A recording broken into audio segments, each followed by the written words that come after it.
देखो question number 25 में लिखा हुआ है a footpath of uniform width run all around the outside of a rectangular field 30 metre long and 25 metre wide. ठीक है ना।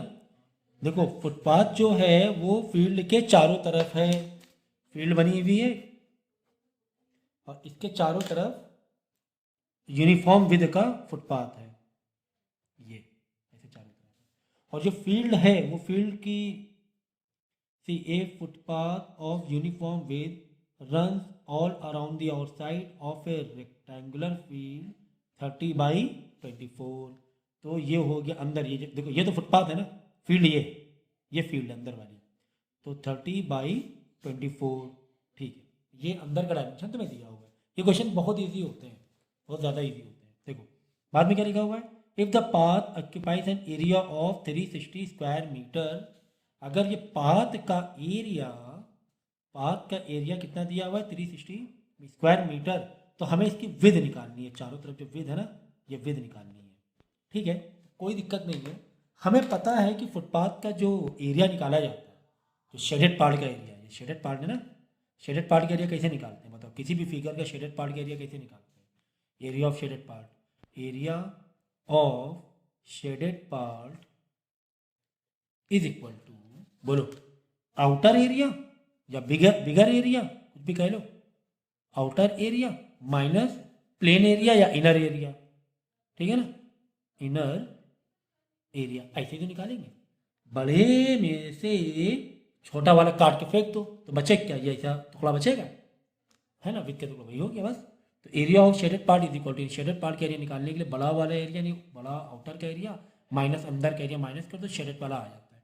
तो आउटर एरिया के लिए फॉर्मूला क्या डालोगे, एल इंटू बी, क्योंकि बाहर भी बड़ा सा रेक्टेंगल जैसा है, माइनस इनर भी क्या है, रेक्टेंगल ही है, तो ये भी एल इंटू बी, लेकिन दोनों डायमेंशन अलग अलग होंगे। ठीक है ना, ये लेंथ अलग, ये लेंथ अलग, ये ब्रेथ अलग, तो ये ब्रेथ अलग। ठीक है ना, छोटे यही करते हैं हम लोग, यही करते हैं। दिया देखो क्या है इसमें पहले से ही शेडेड पार्ट का एरिया आंसर दिया हुआ है। शेडेड पार्ट 360 स्क्वायर मीटर कह रहा है, दिया हमने दिया। ठीक है, ठीक है, तो 360 एरिया ऑफ शेडेड पार्ट की, शेडेड पार्ट का एरिया लिखते हैं equal to outer area L into B, ये भी नहीं दिया हुआ, एल इंटू बी छोटे वाले डायमेंशन ये वाले दिए हुए डायमेंशन, तो 360 is equal to L into B minus 30 into 24। Okay, है ना, माइनस इधर क्या हो जाएगा, प्लस हो जाएगा। तो 360 प्लस 30 इंटू 24 कितना हुआ, 24 3 720 हो जाएगा। तो प्लस का 720 is equal to L into B, यहाँ एल इंटू बी बच रहा है, एल इंटू बी मतलब बड़ा वाला का एरिया बच रहा है, बड़े वाले का एरिया बच रहा है, अभी देखो आएगा आंसर आराम से। तो 360 प्लस 720 कितना हुआ, 0,873 1080, ये हो गया बड़े वाले का एरिया। बड़े वाले का एरिया हमें मालूम पड़ गया।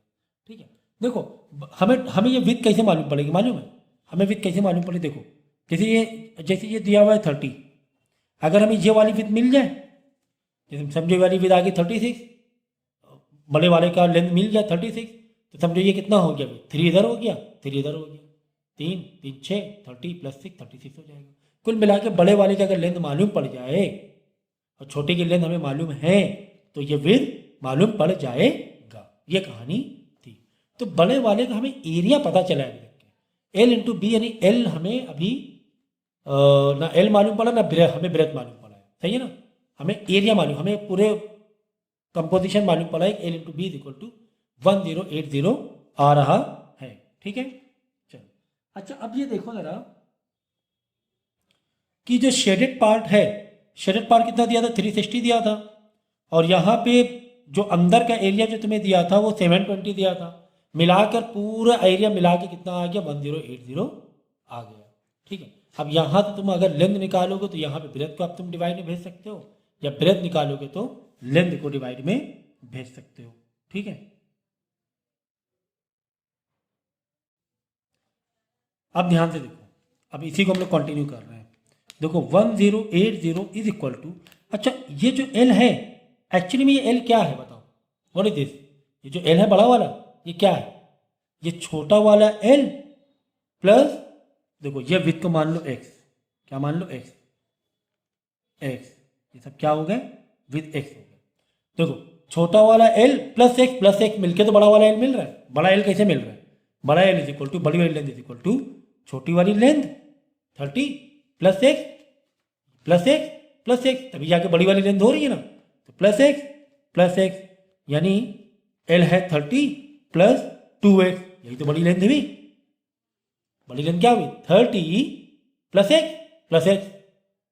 बड़ी लेंथ किसके बराबर हुई, 30 प्लस एक्स, क्योंकि विद है ना, कॉमन है, यूनिफॉर्म है, एक्स हमने मान ली। तो बड़े एल की जगह हम डाल देंगे 30 प्लस 2x, और ब्रेथ में डाल देंगे 24 प्लस 2x। कर सकते हैं, कर सकते हैं सर, है ना। बड़ी वाली लेंथ 30 प्लस 2x है, छोटी वाली 24 प्लस 2x। अब यहाँ से पूरे में अगर तुम x निकाल लोगे, एक्स क्या है तुम्हारी, ब्रेथ है, एक्स तो तुम्हारी विद है, विद चौड़ाई है फुटपाथ की, बस एक्स तुम्हें सॉल्व करना है यहाँ से। तो 1080, अब क्या करो, मल्टीप्लाई करो, 30 का मल्टीप्लाई भी 24 प्लस 2x से होगा, प्लस 2x का मल्टीप्लाई भी 24, जब दो ब्रैकेट मल्टीप्लाई में होते हैं तो ये अलजबरा इतनी तो आती है ना, 24 प्लस 2x से होगा, ठीक है ना। तो 1080 इज इक्वल टू 30 इंटू 24 कितना हुआ, 720 हुआ, प्लस 60x प्लस 24 इंटू 2 कितना हुआ, 72x हुआ, और 48x हुआ, 2 टू द 4x, 4x का स्क्वायर हुआ, ठीक है।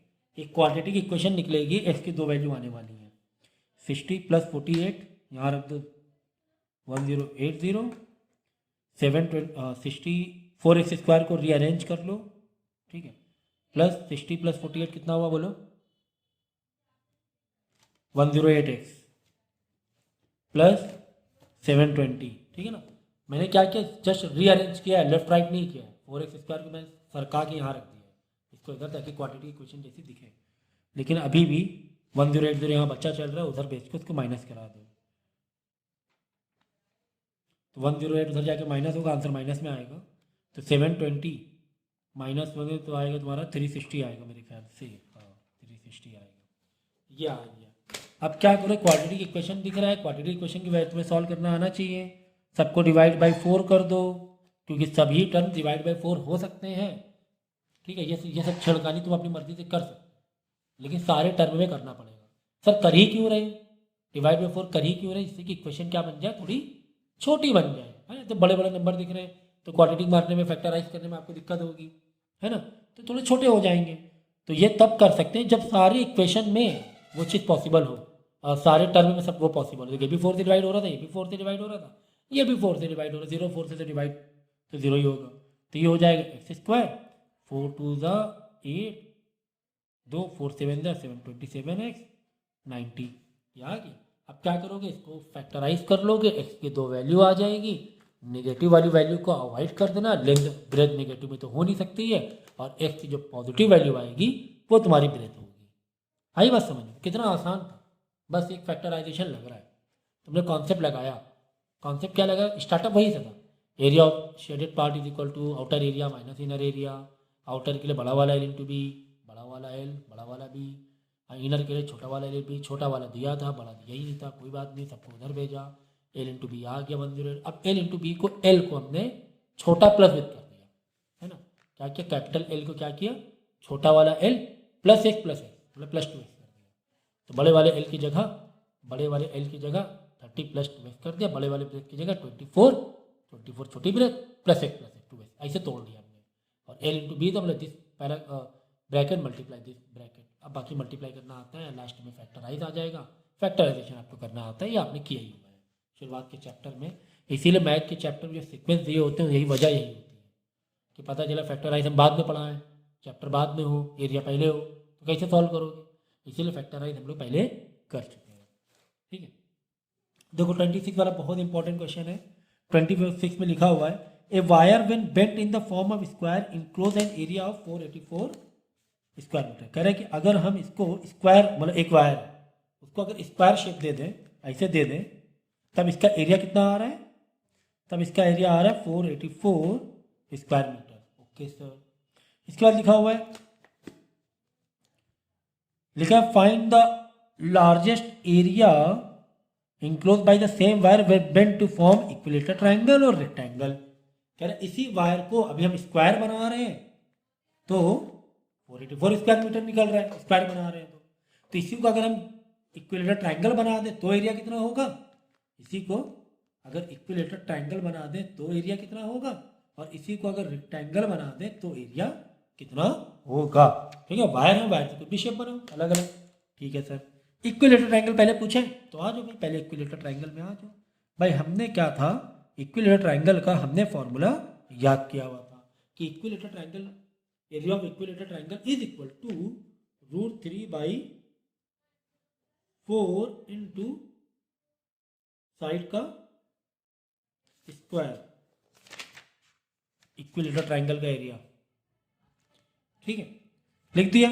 ठीक है sir, area of equilateral triangle तो निकाल लिया, अगर हमें साइड तो मालूम हो, हम इस वायर से, इसी वायर से ट्रायंगल बना रहे इक्विलेटरल, तो triangle area of equilateral triangle का फॉर्मूला क्या है, √3/4 इंटू साइड का स्क्वायर। तो सवाल तो यही है, साइड इक्विलेटरल ट्रायंगल जो बना रहे बेंड करके, तो साइड तो मालूम पड़े, साइड मालूम पड़े, यहाँ पे फंस गए। ठीक है, कोई बात नहीं।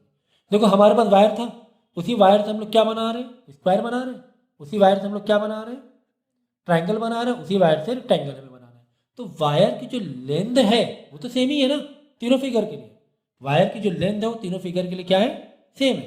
तो उस वायर की लेंथ निकाल लें, लेंथ मतलब पेरीमीटर निकाल लें, इस वायर की लेंथ मतलब पेरीमीटर ही तो हुआ, पेरीमीटर हुआ। तो उसका हम, क्योंकि हमें स्क्वायर का दिया हुआ था एरिया, स्क्वायर के एरिया से एक साइड निकाल लेंगे और एक साइड इंटू 4, तो पूरे साइड, पूरी वायर की लेंथ आ जाएगी। बस वही लेंथ को यहाँ पे 3 में डिवाइड कर देना है, तो ये तुम्हारा ट्रायंगल बन जाएगा। देखो हमें एरिया ऑफ स्क्वायर दिया हुआ, क्यों दिया था, ये मेरे लिए सवाल था।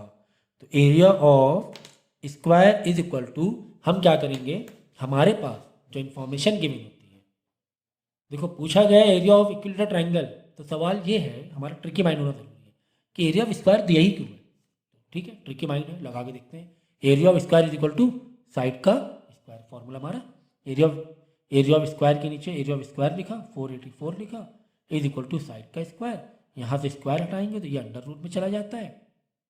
साइड 484 को बाहर निकालेंगे, क्या बन के बाहर आएगा, बोलो 24, 23 क्या आ रहा है देख लो जरा, 24 आएगा क्या, 20 इंटू 20 400 होता है, 20 इंटू 20 कितना होता है 400, तो 22 इंटू 22 करके देखो, 24 तो 576 होता है, 2 to the 4 2 to the 4 2 to the 4 2 to the 4, हाँ ठीक है ना, 2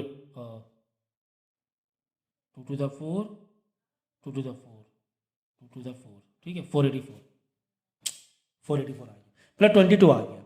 तो ये स्क्वायर की साइड कितनी आ गई, 22 आ गई। ये स्क्वायर है, साइड आ गई ना 22, तो एरिया ऑफ स्क्वायर से हमने साइड निकाल लिया। तो ये भी कितना है 22 है, ये भी कितना है 22 है, ये भी कितना है 22 है, यही तो हुआ। यानी कुल मिला के 22 + 22 + 22 + 22, इस पूरे वायर की लेंथ कितनी हो गई, 22 44 44 44 88। तो इस पूरे वायर की लेंथ हो गई 88, इस पूरे वायर की लेंथ कितनी हो गई 88। अब इसी 88 से हमने क्या बनाया, इक्विलेटरल ट्रायंगल बनाया। हमने क्या बनाया, वही जो पूरी लेंथ है वही तो इसमें आके एडजस्ट हो रही है ना। ये जो लेंथ थी, वायर की लेंथ कितनी थी 88, वायर की लेंथ कितनी थी 88, क्यों, क्योंकि 22 साइड आई, एक साइड 22 और ये स्क्वायर था, स्क्वायर से निकाला ना हमने, एरिया ऑफ स्क्वायर से निकाला है, तो 22 पूरा। अब वही 88 से ही तो हमें क्या बनाना है, इक्विलेटरल ट्रायंगल बेंड करके बनाना है। यानी तीनों साइड, इक्विलेटरल ट्रायंगल में क्या होता है, तीनों साइड बराबर होती हैं। तो ये भी 88/3 हो गया, ये भी 88/3 हो गया, और ये भी क्या हो गया साइड 88/3/3, 3 में डिवाइड कर दो। अगर सोचो अगर ये 90 होता, साइड ये पूरा आता है 90 समझो, तो क्या करते 30 30 30 करते, 90/3 90/3 90/3। अब 88/3 हमने क्यों लिखा मालूम है, क्योंकि 88/3 डेसिमल में आंसर आ रहा है, इसलिए हमने डायरेक्ट लिख दिया। तो देखो 3 2 6, यहाँ 2 आया, 3 9 27, 1 आएगा, 29.66 करके ऐसे करके आएगा डेसिमल में। तो हमने सीधा सीधा क्या लिख दिया, एक ये भी साइड 88 का तीसरा पार्ट, ये भी साइड टोटल 88 का तीसरा पार्ट, और ये भी साइड 88 का तीसरा पार्ट। कॉन्सेप्ट समझ में आया कि नहीं आया? कि पूरे जो वायर की जो लेंथ थी वो 88 थी, उसी वायर से हमने क्या बना दिया, इक्विलेटर ट्रायंगल बना दिया, same side same side same side. तो 88/3 88/3 88/3 है ना। समझिए समझिए, नहीं समझे?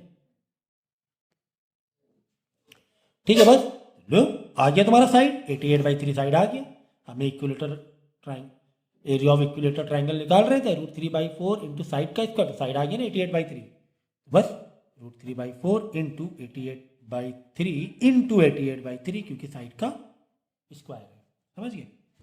तो बस अब इसको सॉल्व कर लेना, कितना हो जाएगा, 2 √3 इंटू 22 इंटू 88 डिवाइड बाई नीचे बचा 2 3। अब इसको आंसर निकाल लेना, ठीक है, एरिया ऑफ इक्विलेटर ट्रायंगल आ जाएगा। दूसरा क्या बोला, यही वायर से हमने क्या बनाया, एक रेक्टेंगल बनाया, और रेक्टेंगल की ब्रेथ कितनी है,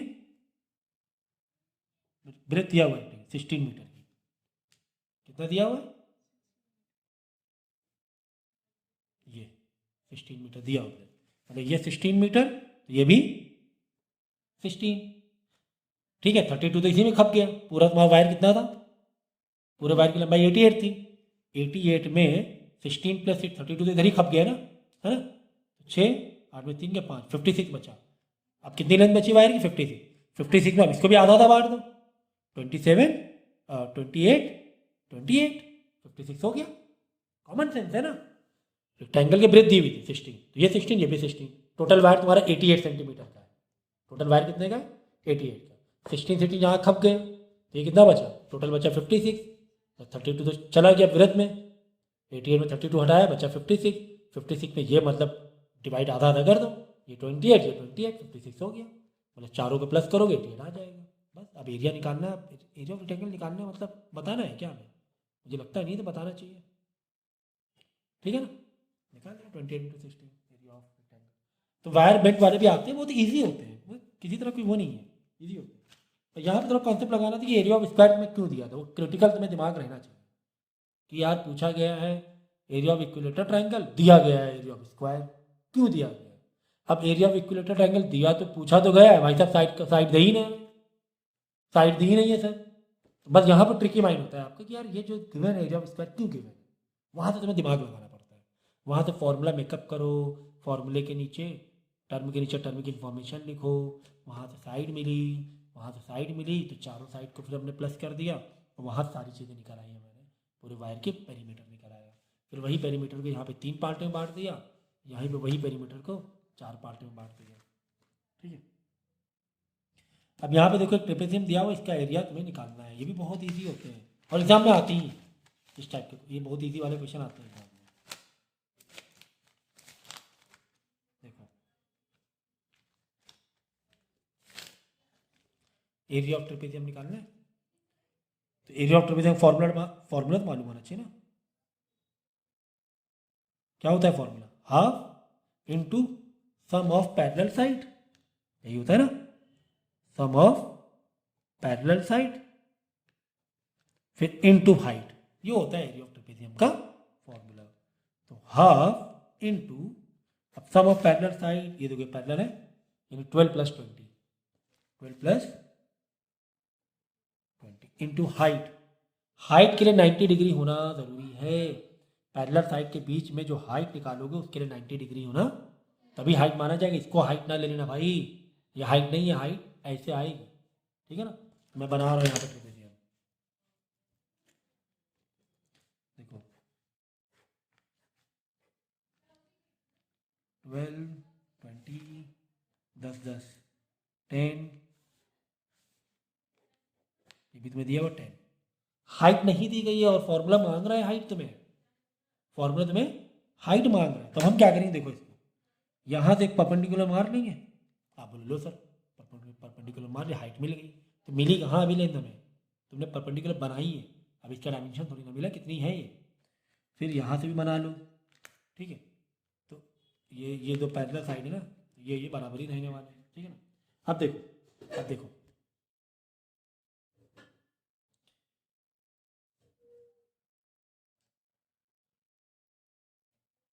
अब देखो इसको, अब देखो कैसे करेंगे हम लोग, तुम्हें हाइट निकालनी है, ओके।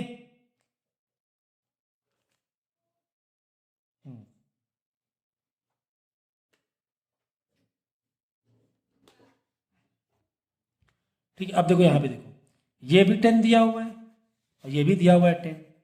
ठीक है, ये दोनों लेंथ बराबर है। एक हाइपोटेन्यूज, अगर इस ट्रायंगल में हाइपोटेन्यूज के पॉइंट ऑफ व्यू देखो, ये हाइट तो बराबर है ही क्योंकि पैरेलल साइड के अंदर परपेंडिकुलर है, हाइट बराबर है। इसका मतलब ये लेंथ और ये लेंथ भी बराबर होगी। कॉमन सेंस है ये तो, कि जब दो लेंथ बराबर हैं, दो ट्राइंगल है, जैसे परपेंडिकुलर और हाइट ये बराबर है हाइपोटेन्यूज, तो तीसरी वाली लेंथ भी बराबर ही हुई ना। ठीक है ना, यानी ये x ये भी क्या हो गया, x हो गया। ठीक है, अब इसको देखो, तुम्हारे पास दो तरीके हैं करने के, या तो तुम ऐसे भी कर सकते हो, यहाँ पर एरिया ऑफ ट्रायंगल इधर से निकाल लो, एरिया ऑफ ट्रायंगल इधर से निकाल लो, और फिर एरिया ऑफ ट्रायंगल अलग निकाल लो, या फिर हाइट निकालने के लिए तुम दोनों ट्रायंगल में पाइथागोरस मार दो और एक तरफ x इज इक्वल टू वो रख दो, वैल्यूज रख दो। ठीक है, तो हाइट को मैंने मान लिया h, यहाँ पर भी हाइट को मान लिया h। ठीक है, अब देखो पाइथागोरस मारेंगे, 10 का स्क्वायर मतलब इज इक्वल टू x का स्क्वायर प्लस बेस का स्क्वायर प्लस परपेंडिकुलर का स्क्वायर। ठीक है, तो 10 का स्क्वायर माइनस h का square is equal to x square, और ये आ जाएगा अंडर रूट में 10 square minus h square is equal to x। तो ये हो गया।